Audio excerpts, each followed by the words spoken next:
On Easter Sunday, following the pattern of invasion unleashed a half a hundred times against Japanese bases, U.S. forces assaulted the island of Okinawa. First, the bombardment.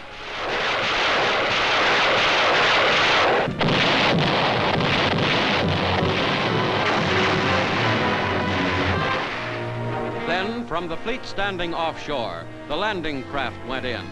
The mighty pageant of assault rolled ahead again, this time less than 400 miles from Japan itself.